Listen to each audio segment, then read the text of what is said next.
عليهم ولا الضالين الحمد لله هادنا لهذا وما كنا لنهتدي لولا أن هادينا الله الأول الآخر والزاخر والباطن يا ربنا لك الحمد كما ينبغي وجلال وجهك وعظيم سلطانك وصلى الله على سيدنا محمد خاتم النبيين وإمام المرسلين سبحان ربك رب العزة عما يصفون وسلام على المرسلين الحمد لله رب العالمين آمين. Amen. Shukran, Imam Jallo. Bishop, you have the floor, please. Thank you, Chairman. Lord God Almighty, God of grace, God of creation, and God who redeems all humankind throughout the whole world, we come before you this morning hour as we continue to do our TRRC sitting. We ask that you will be with us, be with the whole nation, the Gambia, and be with the witnesses that will come forth. And we ask that you will grant that all of them will testify the truth, nothing but the truth. And that, Lord, that you will continue to reconcile this nation, and that the peace will continue to gain its momentum on a daily basis. This we ask through Christ our Lord. Amen. Amen. Thank you very much, Bishop Wadeko. Council, are we ready with this morning's witness? And I believe we're continuing with the same thing, from a different perspective, if you would want to just enlighten us on that one. The floor is yours, please, Council. Good morning, Mr. Chairman, commissioners, and members of the audience. We have a different witness today. We're calling Dr. Assan Jaye, who is an expert in HIV treatment, specializing mainly on immunology. And we're calling Dr. Jaye to help us understand what HIV is, how it was dealt with in Gambia until the time that President Jammeh, former President Jammeh, made his quote-unquote breakthrough declaration, and the impact that had on HIV treatment in the Gambia, and why we find ourselves where we are today. So Dr. Jaye would be one of several other doctors who we expect will testify before the commission in the next few days. If that is satisfactory, I would ask that Dr. Jaye be asked to come in. Yes, indeed, that is satisfactory. So he is appearing as an expert witness. Yes, Mr. Splendid. Chairman. Thank you. Thank you very much. Please proceed.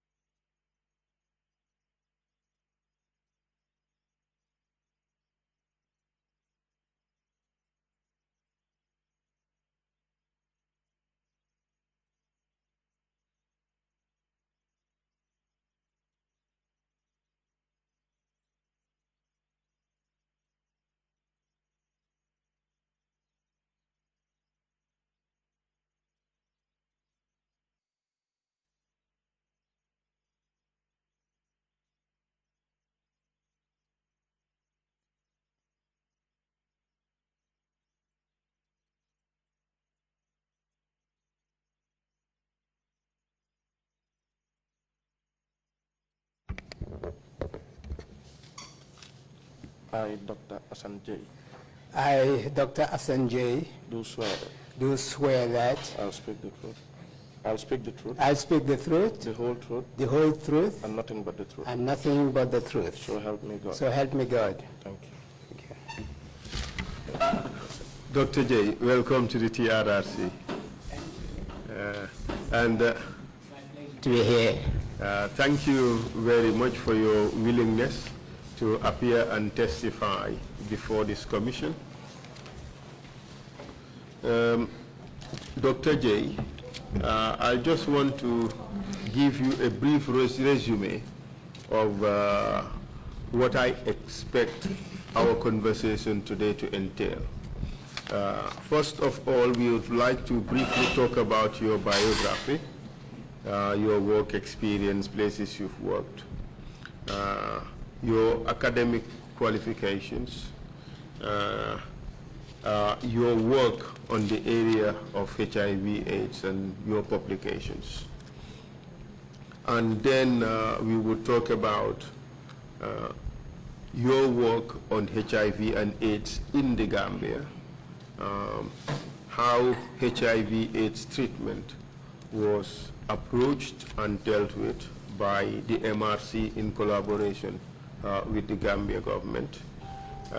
We would also want you to talk about briefly the history of and the discovery of HIV. It was treated in Gambia in 1983. The history of drug discovery of HIV/AIDS, how it was hitherto a death sentence, the discovery of medicines such as lamudivine or zidovudine, excuse me, and lamivudine and all these Dean family, pretty much, the monotherapy drugs, and the move to other more effective drugs such as combivir or the cocktails as some would call it. The result of those types of therapy and how ultimately HIV/AIDS moved from a death sentence to a manageable disease like diabetes and others, especially with the new interventions such as the heart treatment. The expenses involved in accessing treatment and how that was solved in Gambia. The initiation of heart treatment in Gambia and some of the ethical issues or some of the protocols that you had to observe, such as counseling, adherence, social and nutritional support, and all that issues of opportunistic interventions or infections. Baseline surveys you would have had to do, and all these things. And how that has led to the results that were registered on HIV treatment in Gambia, especially looking at the cohort of 1,600 HIV-infected persons you worked with in 2005.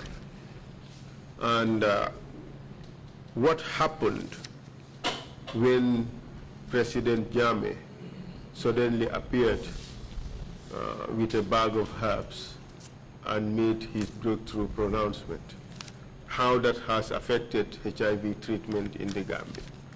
But centrally, the criminality in all that conduct, if you would call it as such.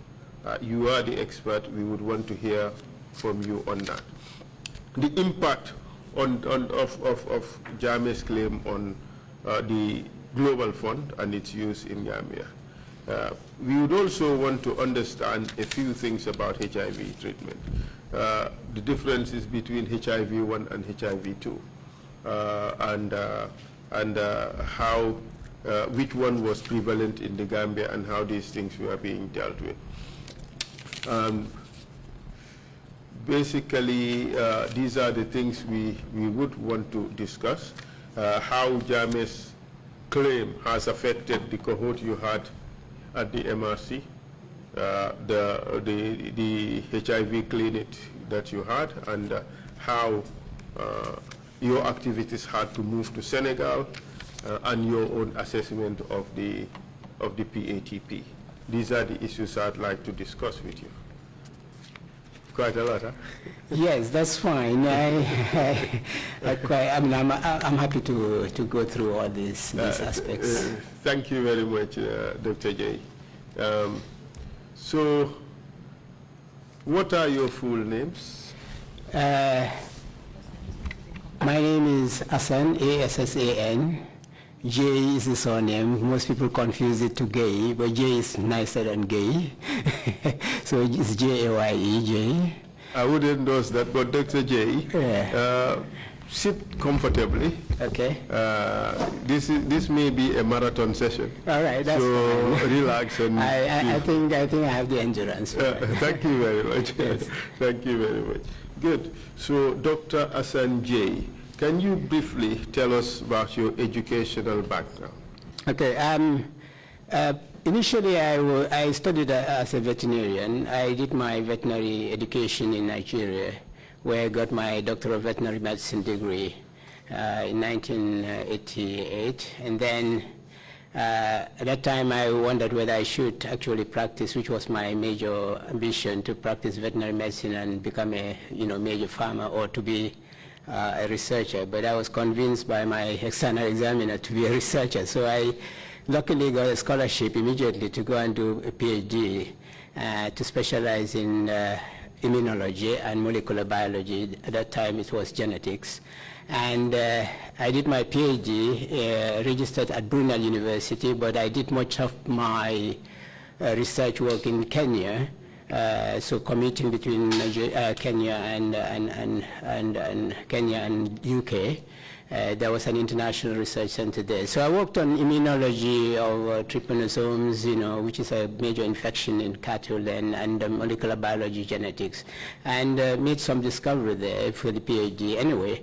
But after the PhD, I then got recruited, got a fellowship, postdoctoral fellowship with the MRC then in 1993, when I joined the MRC as a postdoc fellow, and started working on the immunology, because they wanted to explore my expertise in immunology to study viral infections. At that time, there was a measles outbreak, and we did quite a good number of studies there about measles outbreak in the Gambia and how the body responds to it. And I then proceeded, after 5 years, we got good publications out of that, and then moved on to study HIV infection. Dr. Jaye, perhaps maybe we should take it a little more slowly. Okay. So that the commissioners and the audience would digest the information. Okay. Because this is information overload.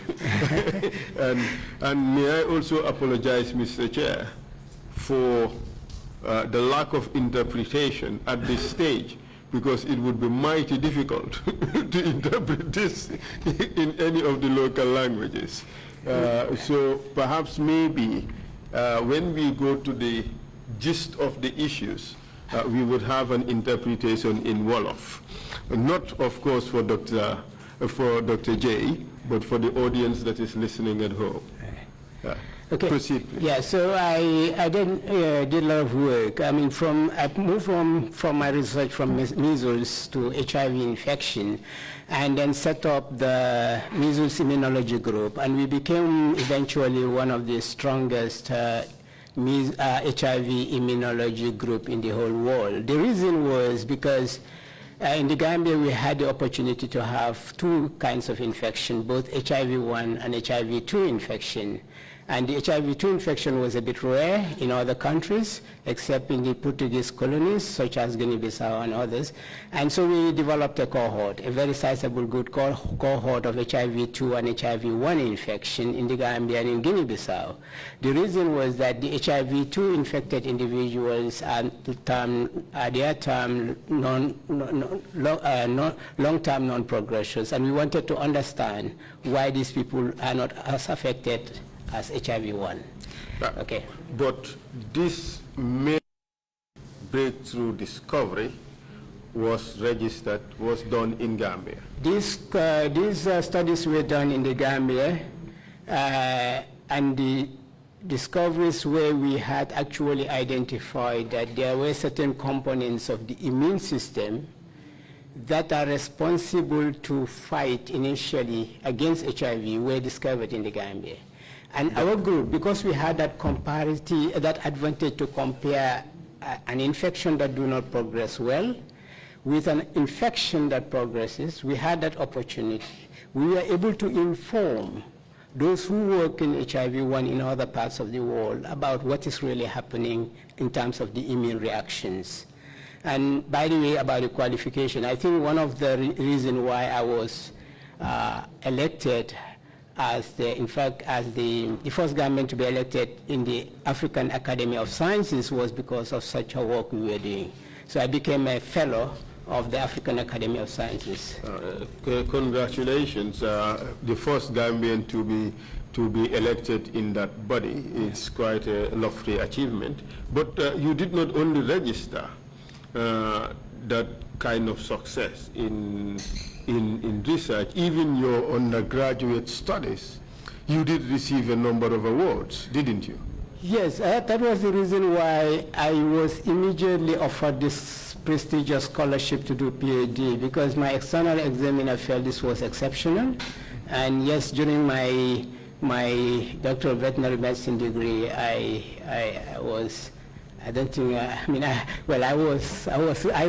continued to receive, during my period of that course, I continued to receive awards and prizes, academic prizes. But apart from all that, you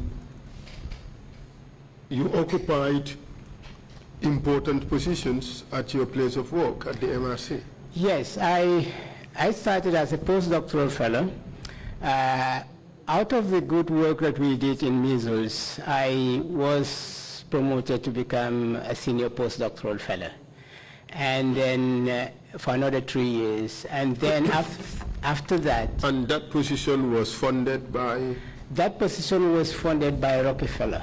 The Rockefeller Foundation. The foundation. That's right. And then after that period, when we successfully worked on measles and produced some good results, and one of the important outcome of that work in measles was actually to show WHO was actually recommending 9 months, and you cannot vaccinate again, or you cannot vaccinate before 9 months of measles. And we wanted to prove that it's possible.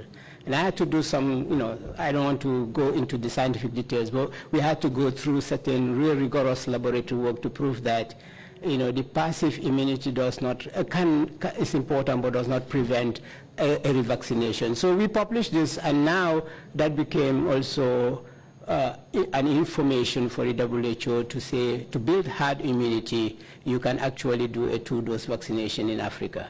And that's why where there are outbreaks like currently in DRC, I think in Congo, they are now trying to do double-dose vaccination despite the 9 months schedule. And that was as a result of the success that of your research? was as a result of our work, and the publication is actually indicated in the CV. That's right. Yeah. So as a result of that, you got promoted? I then became an international scientist, appointed directly by the MRC office in UK as an international scientist. The MRC office in is part of the London School of Hygiene and Tropical Medicine. That became recent. During this period I was working, it was independent. It was basically run and funded by, it was funded but also oversight administered by the Medical Research Council in the UK. In the UK. It's just about 2 years ago that MRC UK decided to merge us with the London School of Hygiene and Tropical Medicine, and now we are part and parcel of London School of Hygiene and Tropical Medicine.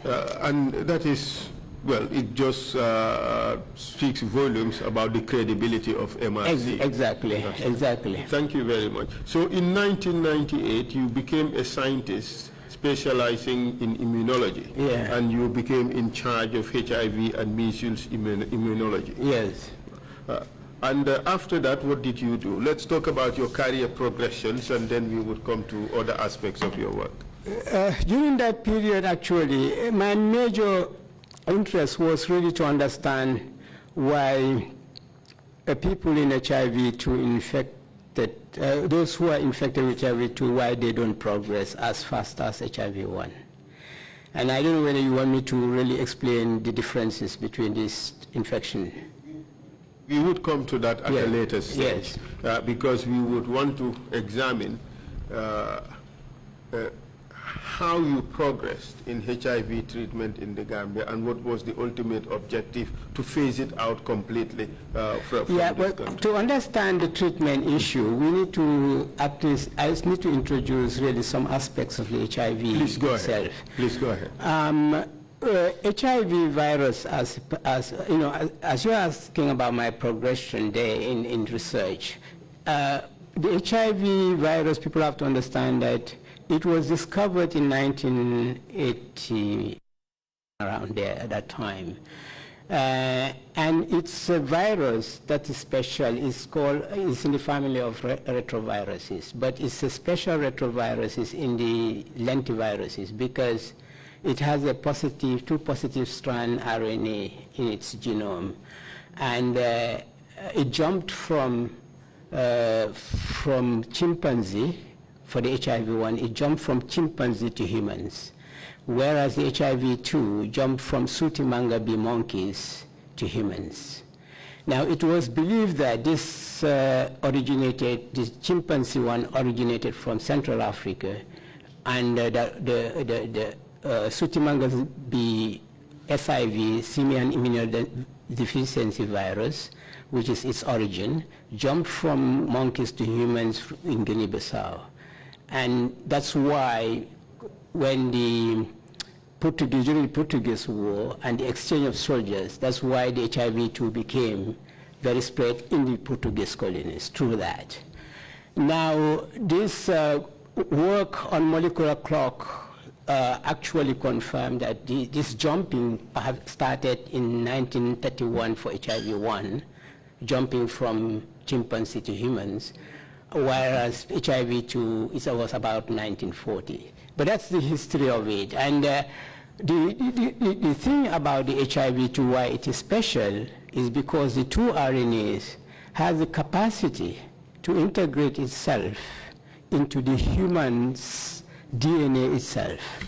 This is very interesting because this is at the heart of the issue whether can be a cure for HIV, exactly, or what you can only have is treatment. Exactly. But let's go back to your qualifications. Yes. I just want to show how much of you are in this area. Yes. I know you're much more excited talking about the technical issues than really showing your qualifications, but we have to go through this. Okay, no problem. All right. Yes. Okay. So in August 2008 to January 2011, you became the interim head for the viral diseases program at MRC, correct? Yes, yes.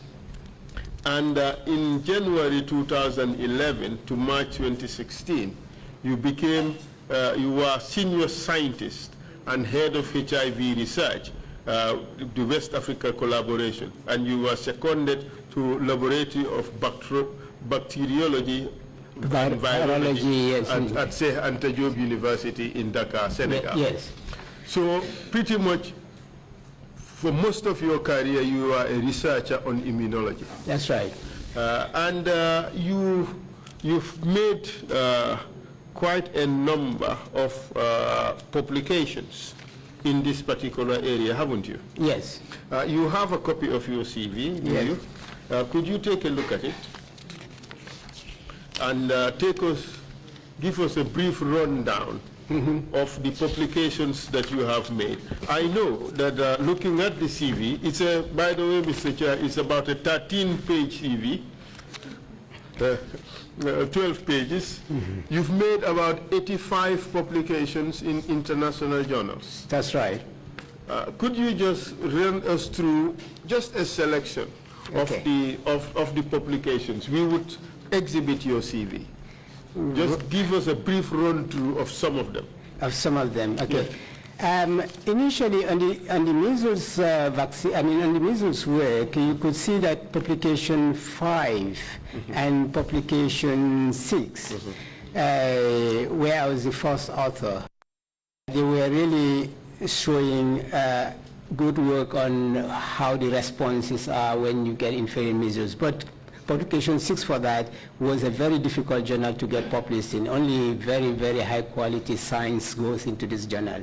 So what's HIV, the name of the journal? Clinical Journal, Journal of Clinical Investigation. Okay. You will be a very lucky scientist to get a publication in this journal. So, but for the HIV itself, actually it flows from publication 9 to onwards, But if I give specific examples of where we really made good inroads and provided information internationally, would be publication 17, where, first of all, we discovered that the quantity of responses between the two infections are the same.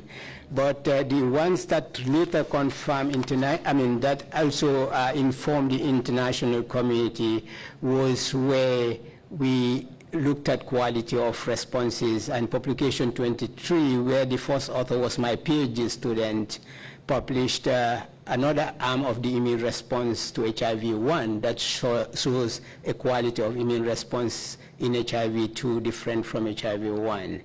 And it also follows in 25 the same kind of similar kind of work that really showed that there is some quality of responses in HIV-2 that can inform HIV-1 vaccine development. That's also my PhD student. And it follows similarly into 26, 20, 30, publication 30, and also 32. All these ones were work that we vigorously did here to really show, to inform the world about the nature of the immune responses to HIV infection. And that was published on the European Journal of Immunology. Yes, exactly. Proceed, please. Yeah, so it goes on like that, actually. I don't know whether I should really give, but, there's quite a number of the publications that are, and in terms of treatment and resistance, multi-drug resistance issues in HIV, publication 37 was done by one of my students also there in page 37, and also 36, where it shows the responses of the heart in the HIV-1, HIV-2 dually infected patients in the Gambia, and the emergence of drug resistance. We published that in Journal of Clinical Microbiology, and a student who is a Gambian PhD student there did that work under my supervision. And equally, we've published the nature of the virus in HIV-2 itself structurally, and that's publication 39. We also wanted to understand what is the quality of the function of the response when you are co-infected with TB, and that publication is reflected in page 44.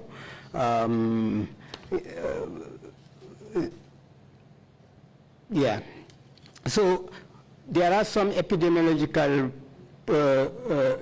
studies we did to really understand the natural cause of the infections in both Guinea-Bissau and the Gambia, and that's reflected in publication 46.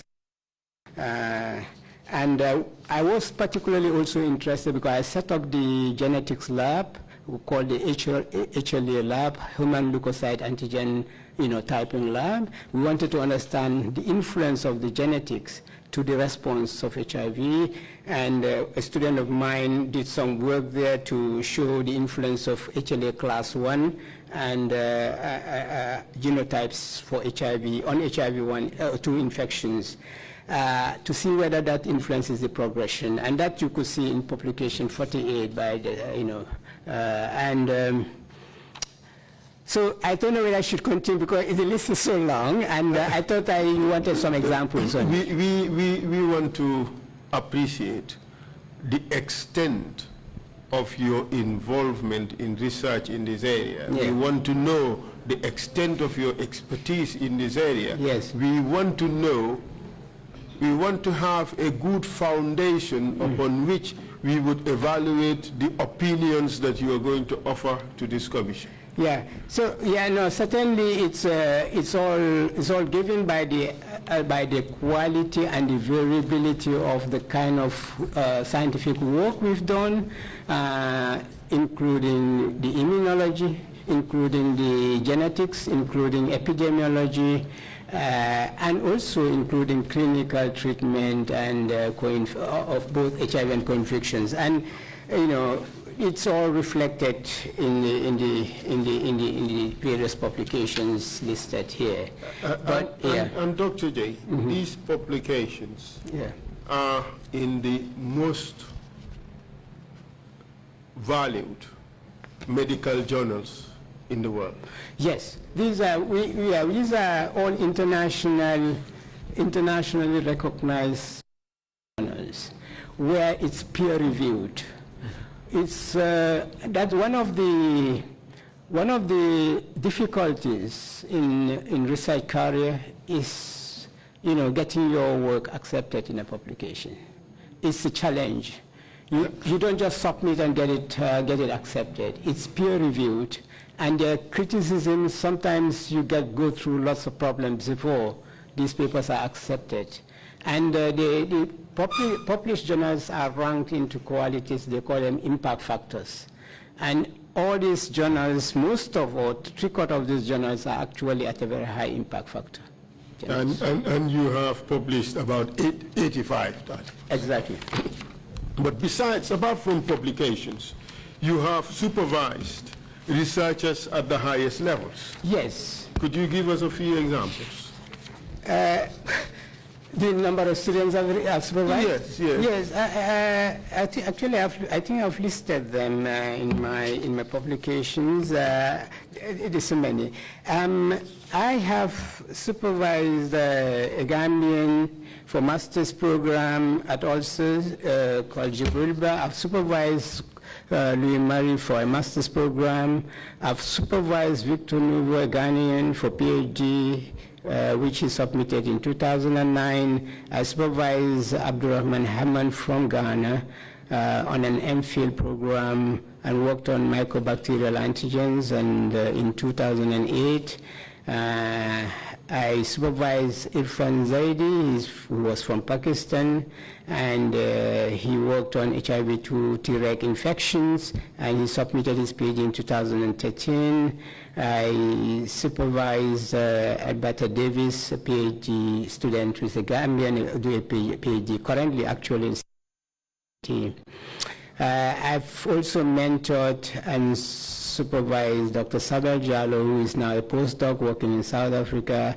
I'm still her mentor. I was an advisor in the PhD. I supervised masters. I mentored Dr. John McDermott from UK. I also mentored Dr. Odwork when she was in the clinic working on a treatment of HIV, and Dr. Togun, who is currently a postdoc in London, at the London School in London. I mentored him when he was a physician responsible for treating the HIV patients. And Dr. Mustafa Mbow from Senegal, I'm still his mentor, and we recently, just 3 weeks ago, published one paper in Science. He's a Senegalese, and he's a postdoc working at Anta Diop University. Dr. Moussa Cham also is a postdoc who is my mentee, and still in Senegal working on HIV infections. So these are some of the, I won't listed the others that I'm a co-supervisor, but these are the ones I directly supervised. But you're also a member of several high-profile committees, such as the Association of University Teachers in the UK. Yes. You are also a member of the Royal Society of Tropical Medicine and Hygiene. You're also a member of the Gambia Vets Association. Yes. The Gambia Immunology Society. Yes. You are a board member of the board of... I'm the president of the Gambia Immunology Society. Fantastic. West Africa Livestock Innovation Center, you're also a member? I'm a member of the council. Yes. And a board member of schools and so forth. Yeah. Okay. It's a very fat CV, Mr. Chair. I just ask that we put it in, we exhibit it. And the commissioners will take a look at it later if they are interested. But clearly, it shows the depth of knowledge, extent of experience that Dr. Jaye has in this area. Mr. Chair, I had asked that the copy be circulated to all commissioners so that they can follow as we progress. I wonder whether you have it before you. Okay, I ask that it be given exhibit number 157 if it is accepted, Mr. Chair. Request granted, Council. Thank you very much. Dr. Jaye, wealth of experience in immunology. Now kindly give us a brief history of the discovery of HIV. I know you've told us how HIV-1 has mutated from chimpanzees around the Congo and HIV-2 from monkeys in Guinea-Bissau in 1931 or thereabout, and ultimately their discovery in 1981. Could you please take it from there, please? Yeah. Shortly after the discovery of HIV in 81 in the whole world, which became really a global epidemic, Gambia discovered some individuals with HIV through epidemiological surveys they've done. I hadn't then started work on that because I was around 83. So it was clearly very early done by one of my mentors, Professor Hilton Whittle, who's now retired, who really started it. They built up a cohort in Guinea-Bissau, small cohort. They realized the HIV-2 was really there, but then was also in the Gambia. And I joined in 1993 when that cohort was beginning to develop. We then developed a cohort after I joined the HIV group in 1998 after, following my measles work. We developed the cohort, which grew up to about 1,600, comprising of about 800 HIV-1 and 450 HIV-2, and the rest were dual infected people. Dual infected people means being infected by both HIV-1 and HIV-2. During this period, could you just give us a brief rundown of the discovery of medicines? Yes, so HIV treatment. Yeah, so initially, as I said in 83, the only work, we confined our work to understand the prevalence of these infections in the Gambia and how problematic it would be. Then following the setup of the immunology group, treatment just started when the first drug was discovered, I think around 1987. And the first drug that was discovered was called AZT in short. This is zidovudine. And this was the first drug. And when it started, we immediately started using the drug for HIV-infected individuals. Yeah? But at that time, it was just a clinical use. It was found not to be quite effective, the single drug, because what happened is that there was quite a good mutation. And let me just go back and say the two major problems of HIV is because I mentioned about the ability to integrate into the DNA. But if it integrates into the DNA, it has that ability to hide itself, for a long period. And always, that's the reason why it's always one step ahead of the immune response of the body itself, the soldiers. The soldiers responsible for doing the surveillance and attacking. And the second thing is that when it comes out in bits, it has the ability to mutate. Mutate means it changes some of its sequences. So when you give a drug, and recognize the drug, it tells other parts of him to say, go back and hide. And then when it comes back, it will have changed some of its sequences that the drug will not be able to attack. And so that single drug was ineffective because of that. But before this single drug, HIV was basically a death sentence. It was a death sentence. It was a death sentence, and when even that drug came, it was still a death sentence because of these problems that I'm now alluding to. And that's why I want you to understand that the major problems of HIV, which to some extent is still existing. Now, beside that changing itself, it has the capacity to multiply at a very high rate, but with that multiplication, it always changes its sequence, because what really dictates its multiplication is called a transcriptase enzyme, which actually makes it to multiply. But then the way it's doing that is error prone, and that's why it's easily able to mutate and change. And so that high diversity becomes an issue in HIV. So I just want to mention why the treatment is a problem, because of those factors and that capability that HIV has. Now, yes. And because it was so difficult to treat, it was a death sentence. It was a death sentence. Everybody was scared of it. Everybody was scared of HIV. And once you get it, you just think that, I mean, the chances for you to die is very high. And even with the zidovudine discovery. But because it was a sexually transmitted disease, the stigma attached to it was also very high. Very high. And this resulted in this dual problem of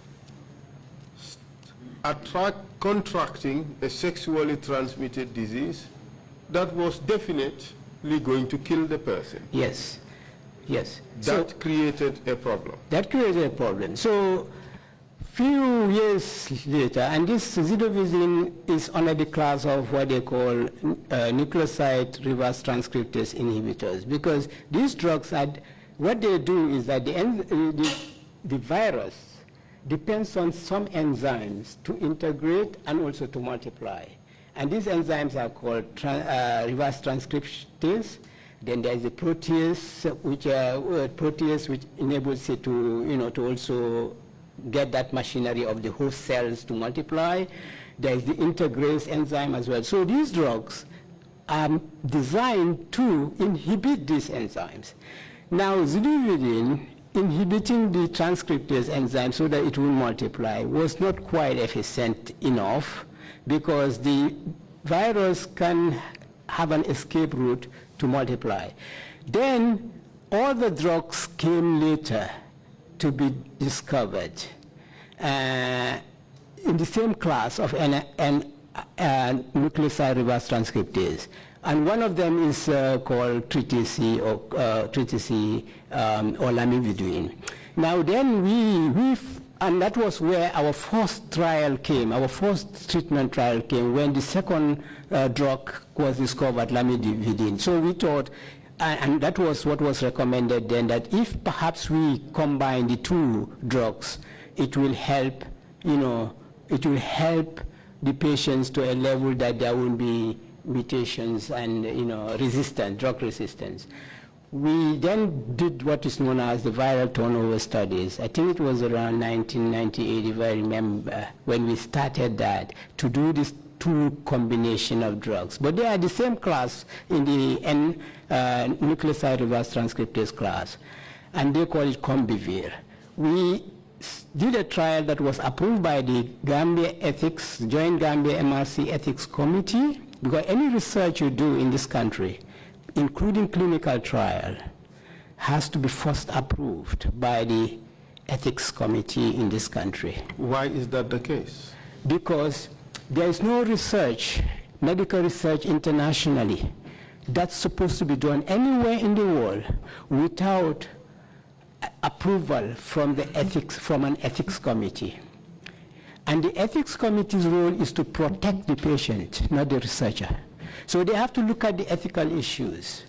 Are these how you give the drugs, how you follow these patients, and what are the actual methodologies you use, and how are you disadvantaging the patients you've recruited, and what is the recruitment procedures, and whether these patients have given informed consent. These are the ethics issues that any ethics committee must scrutinize and look at properly before they give approval. It looks to me that the entire practice of medicine is anchored on some significant ethical considerations. No, yes, not the treatment, not medical practice and treatment. No, you don't have to have ethical approval for that. Routine medical data and clinical routine treatment, you don't. But research, research and clinical trial, you must get an ethical approval.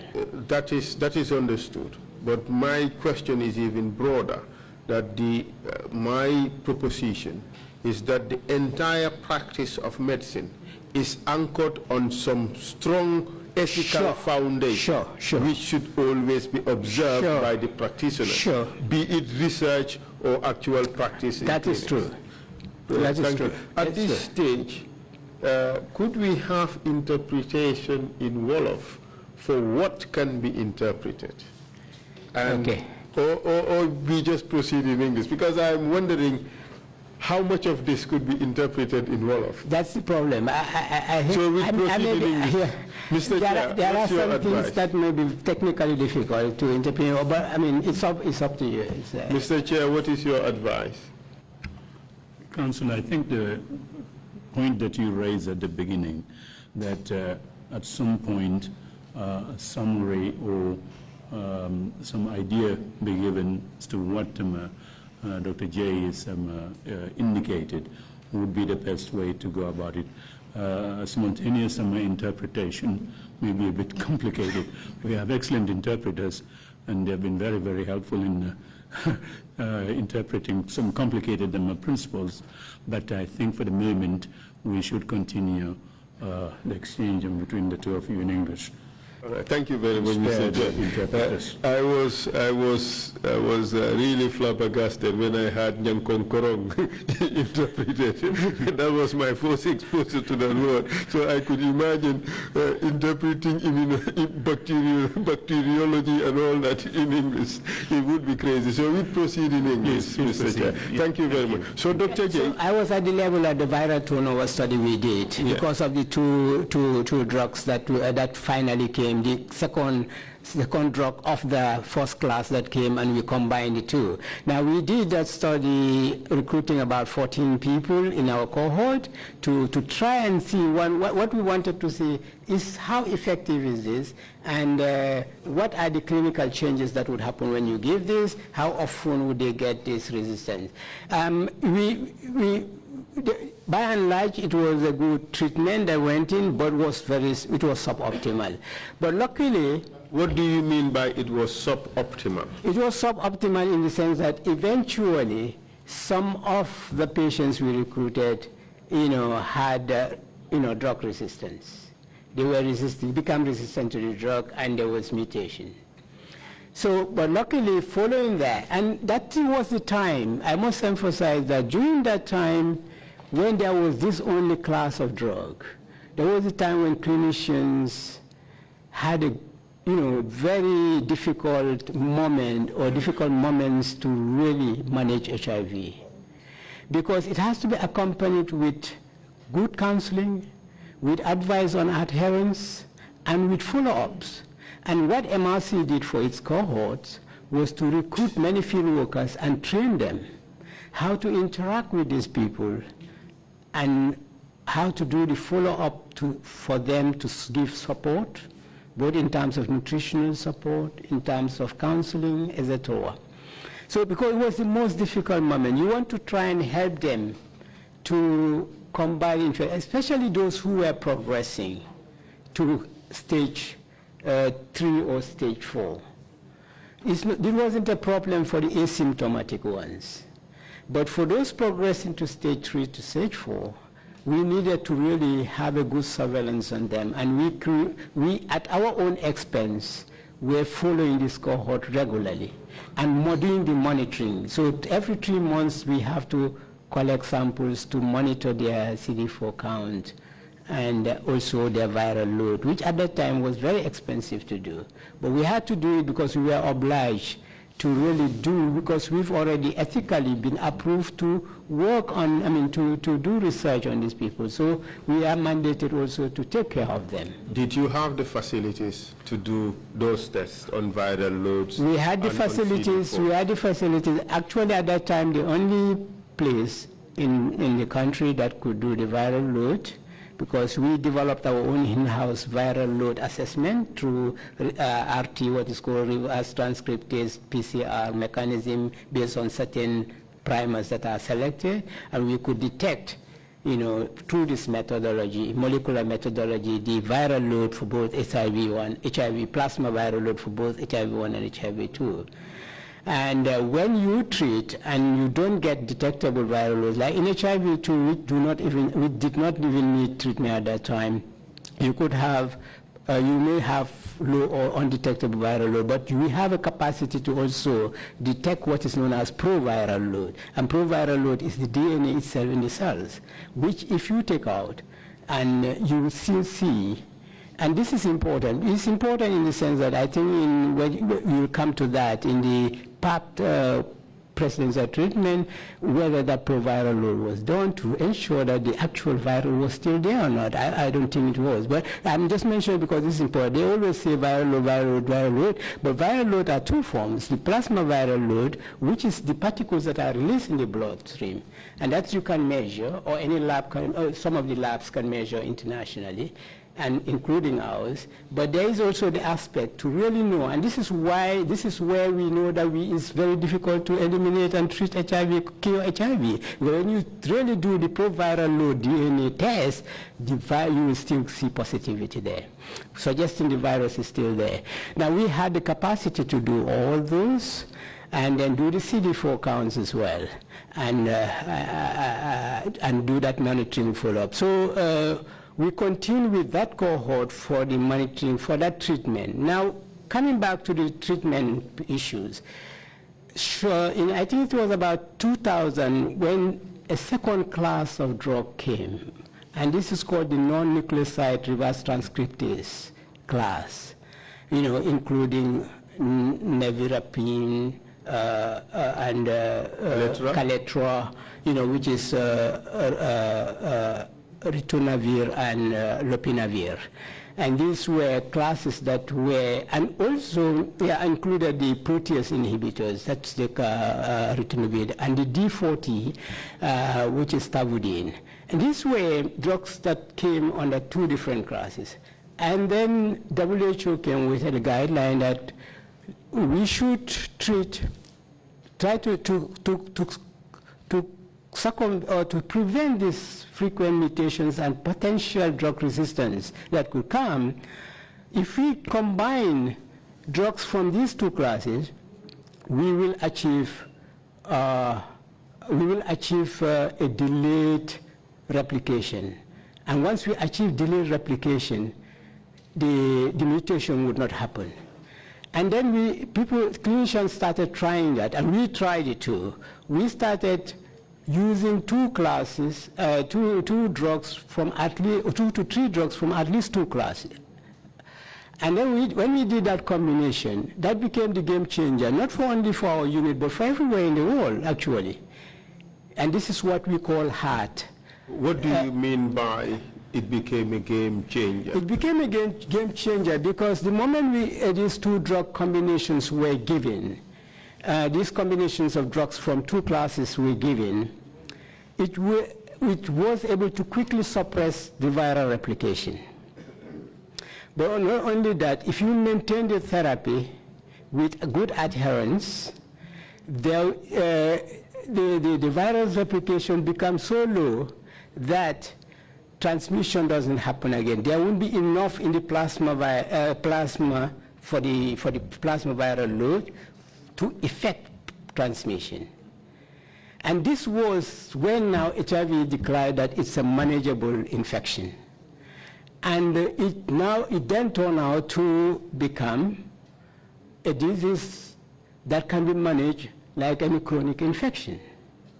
Like diabetes, you stay with the drugs for the rest of your life and have a productive life. And that is what we came to discover with these new classes of drugs. Essentially, what was very likely a death sentence have now been reduced by reason of medicine to a disease that you can live with for a very, very long time. With a very good productive life and a good quality of life. For as long as you take your medicine. For as long as you are adherent to your medicine. So it just became just like diabetes. Exactly. Like any other. Exactly. Yeah. And consequently, after trying these drugs for about a decade now, and that's why people wonder why is HIV not talked about anymore, even though we don't have a vaccine. And maybe I could come to why it's difficult to really produce a vaccine, but I'm not sure it's necessary now. But people will now say, why don't we talk about HIV? But this is the major reason. The major reason that it became an infection, surprisingly because HIV is the first known successful virus. When a virus is regarded successful, it's because it's able to maintain itself in its host. Unlike Ebola, Ebola kills you and kills itself and then disappears. So it's not a successful virus, but it's very deadly. But HIV becomes chronic and maintains itself, and that's why it's a successful virus. And once you get that kind of virus, you have a problem. And that's why HIV became a problem. But now with this thorough research and phenomenally, exceptionally high quality and high quantity of research worldwide, these measures, intervention measures came into being. And now HIV becomes controlled, manageable, that people are now living a productive life for very long periods in their lives. And you was telling us that that type of treatment, this combination of drugs that are used, is the highly active antiretroviral therapy. In short, which is what you call HART. That's right. And this represented a game changer in HIV treatment. Absolutely. So from then onwards, HIV was no longer that big, gigantic problem which everybody was scared of because it was a death sentence. Exactly, and that's the reason why some people, that was why Kofi Annan was able to really convince some big funders to really provide money and that's how the Global Fund came into being, to really supply drugs so that they could actually manage this disease in poor countries like Africa. Tell us, what was the long-term expected impact of using HART? Because from what I understand, it manages to significantly reduce viral loads on the person to the extent that it cannot be, the disease can no longer be transmitted to another person. Yeah, yeah. So eventually, it would eliminate HIV almost to a very, very small scale. Yes, I would say it will eliminate, because elimination can mean, scientifically can mean something different. But I would say its use has controlled HIV. I would say it's controlled it to a very considerable degree. Many epidemiological research studies after these multiple drug interventions have been carried out in various groups to really show to what extent there's an impact on this intervention, whether you would really have a resurgence, how quickly do you have a resurgence, how quickly can you have mutations against this, and what are they? Then there were some results where you could have resurgence, you could have mutations coming against them for certain types of, HIV has various types because of the mutations I was saying. And then there came what is known as second-line therapy. So clinicians can bring in a second-line therapy where you can actually circumvent the long-term effects of viruses that encode in wall of Dendegarbopa. This is the type that I say, look, I'm just going to make sure, I survive this in this person, and then they will come up. And then consequently more drugs came, and there were more combinations and second line changing, and it becomes, as you said, becomes like diabetes. And not only that, the viral loads get so low that there won't be transmission in the community. You know, and that is really what the game changer means, you know. Exactly. And so the epidemic becomes a non-issue. I mean, if I can maybe say, now the recent thing is actually, because of the discovery of these drugs, the recent thing is now trying to implement even what is known as PrEP for very highly vulnerable people, such as those sex workers and men who have sex with men, to give what is known as PrEP. PrEP is pre-exposure prophylaxis. And because of, why that? Because the new drug is just recently discovered called cabotegravir, which is, when you give, it has a long-term effect. When you inject it, it has a long-term effect. So when you give it for every 3 months or 4 months, you know, even if you are exposed by somebody who is a viral spreader, you don't get infected. So this is how the treatment has evolved now to really manage HIV. In a sense, the available treatment for HIV had so significantly advanced that the world of the biggest problems for the world of medicine is no longer HIV. Absolutely. So it's other things. Absolutely. But this heart treatment, it became available in Gambia, wasn't it? Yes. It became available shortly after it was proven, you know, I think 2004, around there, where it started available. And as I said, when the Global Fund got established, this facilitated the funding, you know, to African governments so that there will be free access of these drugs. So pretty much the medication became available for free for people in Gambia who are infected by HIV and AIDS. Yes. How were these people?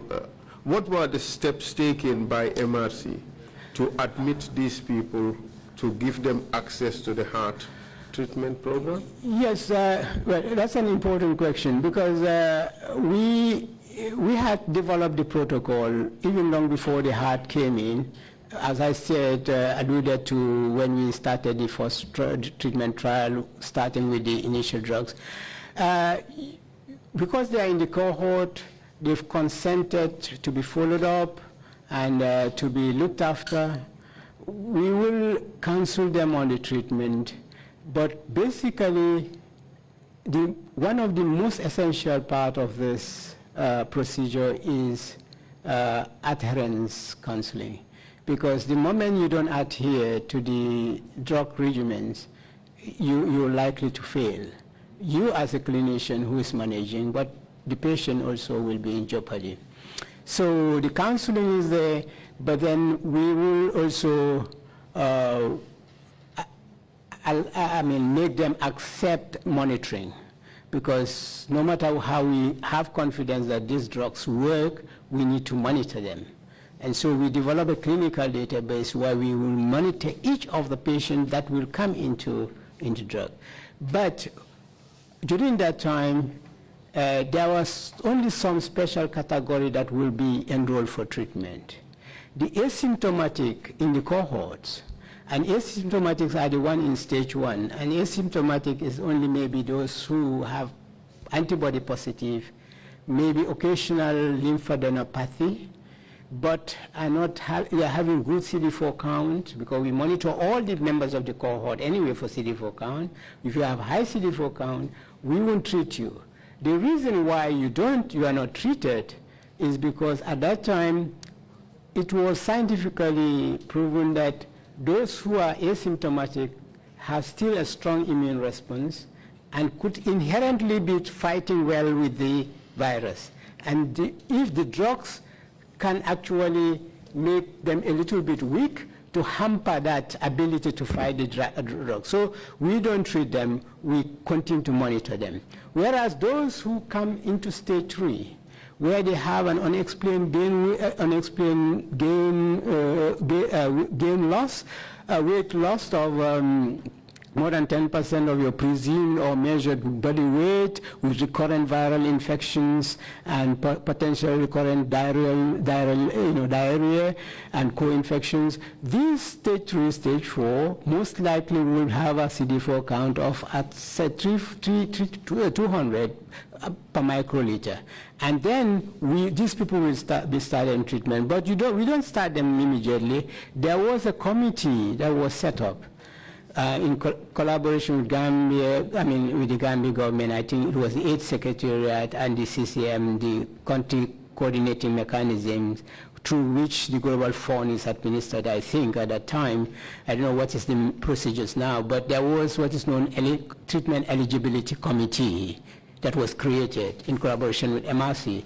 And these patients who will be selected for treatment because of these parameters, clinical parameters we've observed, will be vetted by the committee before they start the treatment. And then we will start the treatment based on that, but proper counseling, proper adherence advice, and then explanation of the procedures for monitoring CD4 count and viral load. In a sense, you had to go through all the elements of your established protocol. Exactly. Counseling, adherence, screening, advice on opportunistic infections, yes, social and nutritional support before you actually before we start. So we would know, we will gather all the clinical parameters that are essential that will help in the management and in the monitoring of that treatment you're doing for each individual patient. In a sense, you would have to gather all the baseline data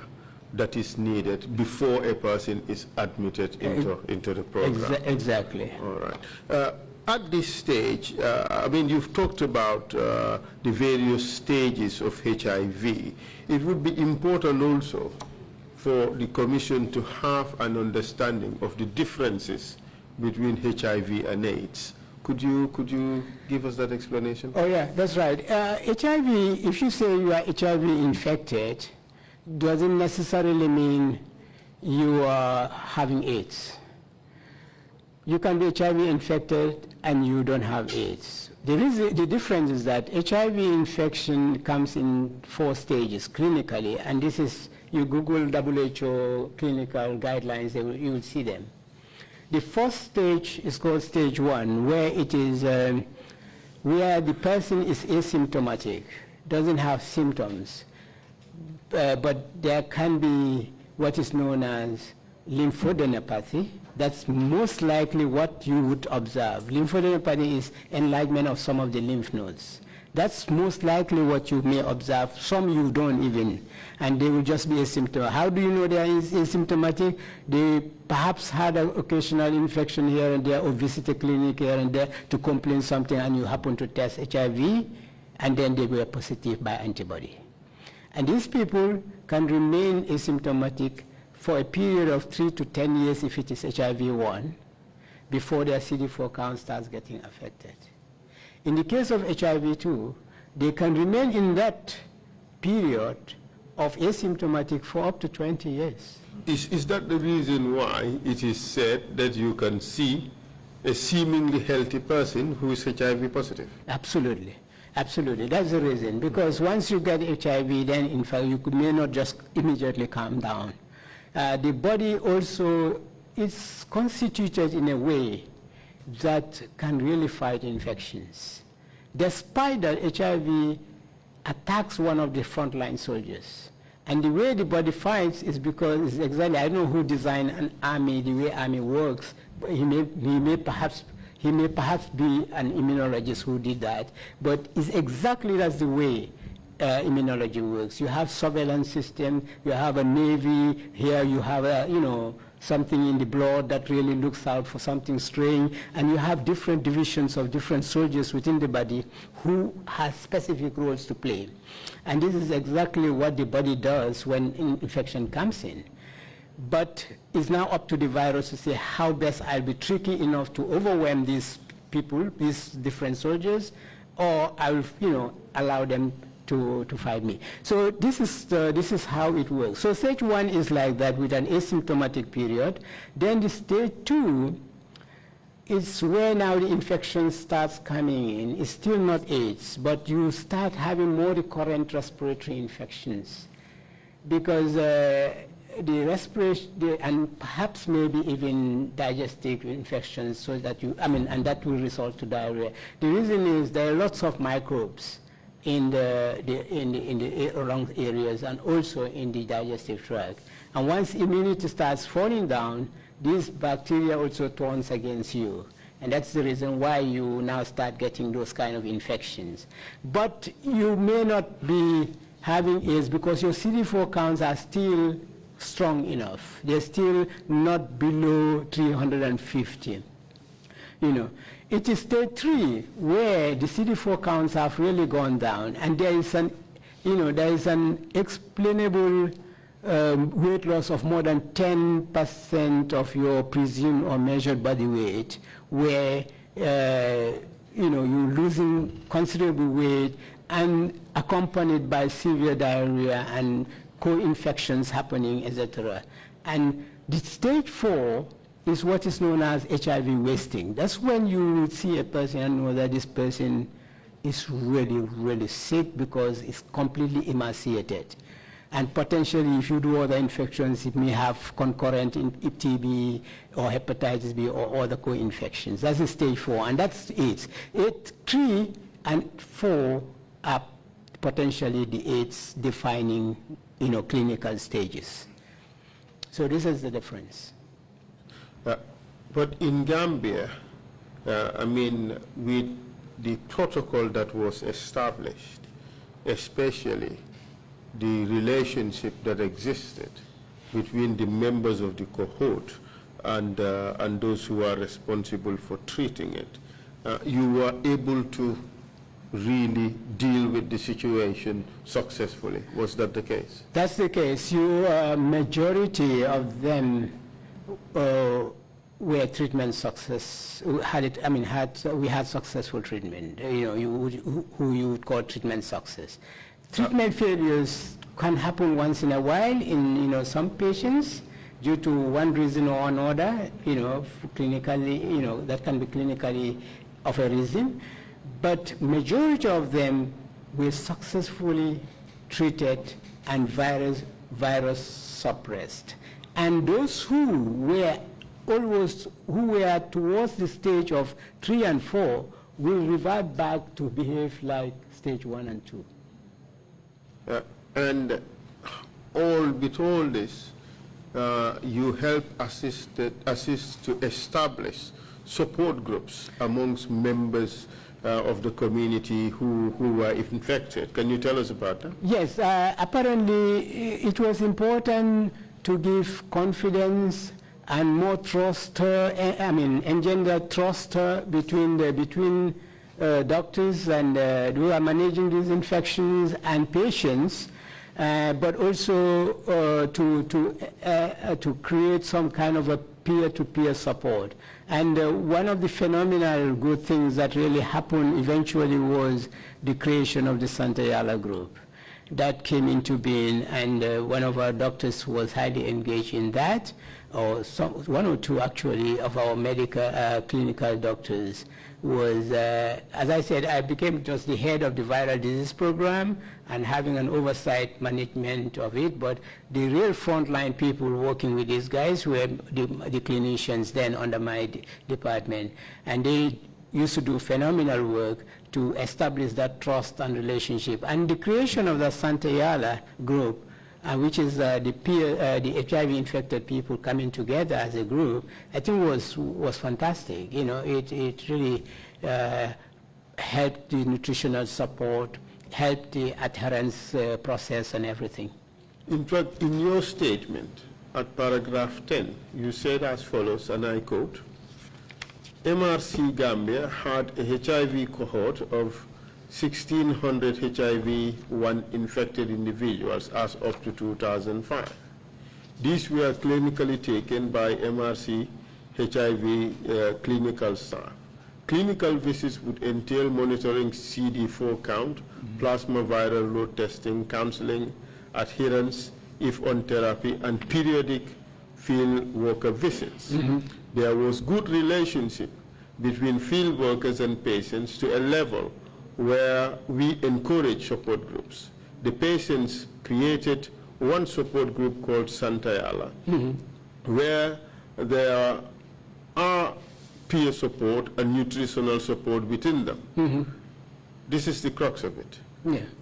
This was how we were managing HIV in Gambia, to the extent that 90% of the patients had suppressed viral loads with increased CD4 count. Exactly. And were doing very well. Exactly. That's quite right. That's quite right. The treatment was no doubt very successful. Was there any need to change our approach? Absolutely not. Not that I see, or not that any scientist would see. Because whatever approach you do has to be based on scientific evidence. For those who were not eligible for treatment because they were maybe stage 1, according to your statement, you followed them in your cohort with field workers, and they continued their clinical visits every 3 months. Exactly. And during these clinical visits, the array of lab tests were all done, samples were taken, and you made sure that they were okay. That's absolutely. Still no necessity of other intervention. Absolutely.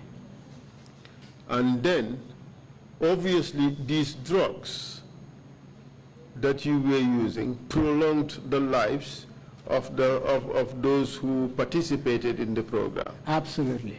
And the effectiveness of these ARVs were not to be doubted at all. Absolutely. In fact, in paragraph 12 of your statement, this is what you had to say. It is important to note that once a person gets HIV-1 or dual infection, there is no other treatment other than ARVs, which should be taken for life. Yep. That was why we placed so much emphasis on adherence of treatment and field followers, because patients get tired from taking medication every day and no longer want to take it. When patients' viral loads would come up, it would be as a result of drug-resistant mutations, which is triggered by suboptimal intake of the ARVs.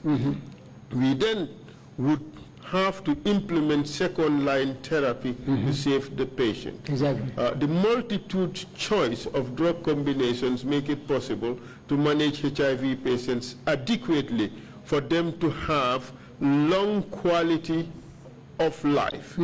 Hence, a gigantic step from the days when HIV was regarded as a death sentence. Exactly.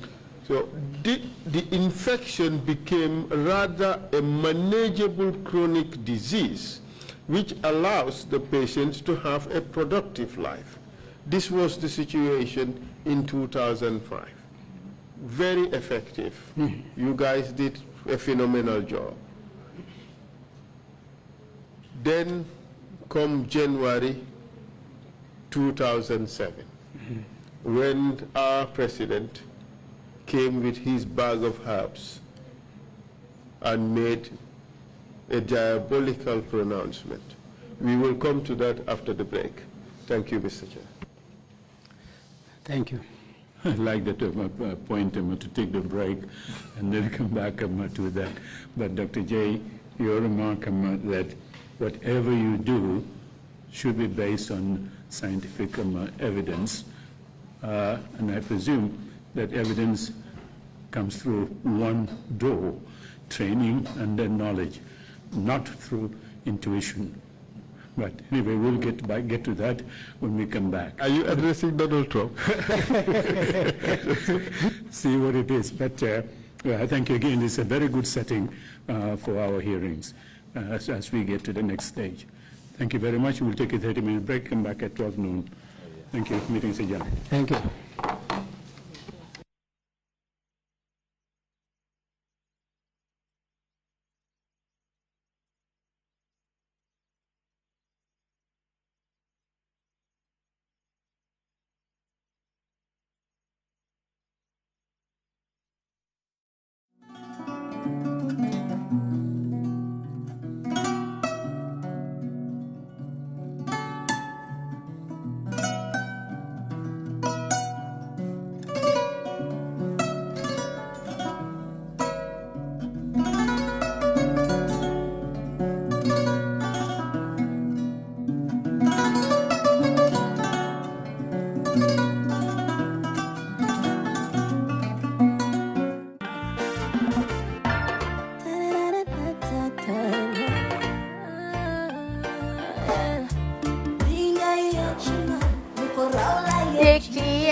waaw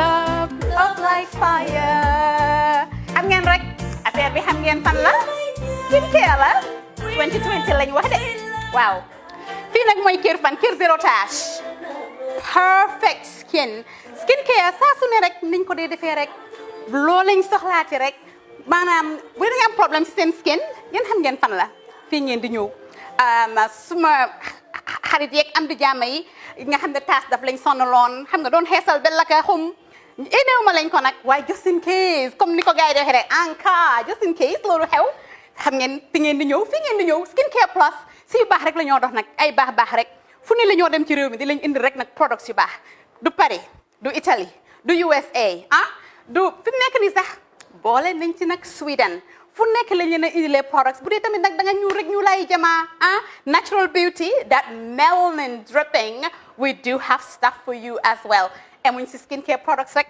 ñu ngi ci cuub yi tamit fu ne la ñoo jaar in fact sax last commercial bi ñu defoon waxuñ leen woon dañoo dox ci ay kawar 9A grade rek nag waaw we do have bundles as well hair si lu ne la ñoo dox ñun ñu ngi ci rafetal jigéen rek luy taaral jigéen rek waaw boo leen di tukki tamit bëggoon rek classic suitcase ñu dañoo dox ci ay Samsonite duñ dee indi any brand of suitcases though other than Samsonite comme li ma dee wax rek boo eggee airport dëri Samsonite dafa am nuñ laa xoolee waaw ngeen ne lan nag waaw skin ci moom la ñu gën a xamee nag skin care products ci moom la ñu gën a xamee ñu ngi dox tamit bentee tamit si ay dàlla man waaye man nag skin care mooy suma specialty xam nga rek jigéen bu sa xar kanam réglé loo def mu jag am nañ Patricia Reiner Kiwi Eye the whole range Lighten Up Gold Tomatine I mean the list can just go on and on and on and on lépp loo xam ne rek luy taaral jigéen la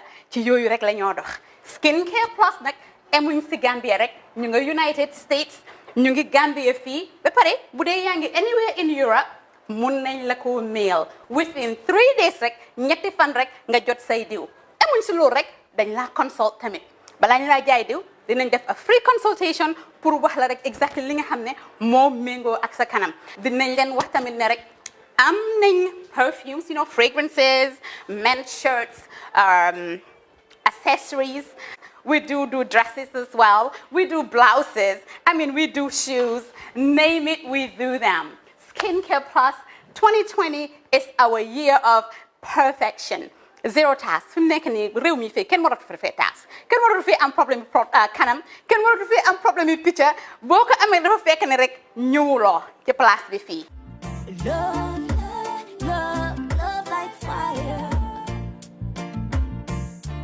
bring my love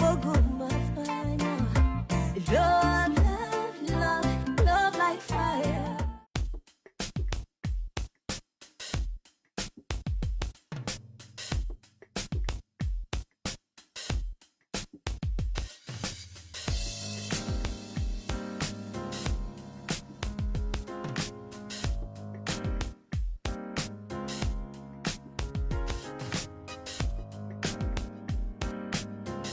Miss B Designer Outlet is the #1 quality and affordable stop shop for all your needs. Get your evening dresses, suit and ties, office wears for both ladies and gentlemen, beach wears, sport wears, pure leather shoes for men, quality belts, bags, heels for all beautiful ladies, original perfumes, accessories, and a lot more.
Find us at Kololini Road opposite Gaddafi Mosque at the Aqua Preacher Station, or call us on 295-3411 or 764-2486.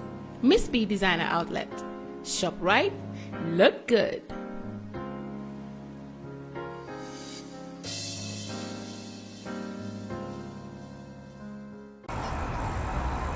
When we touch down, better broke down.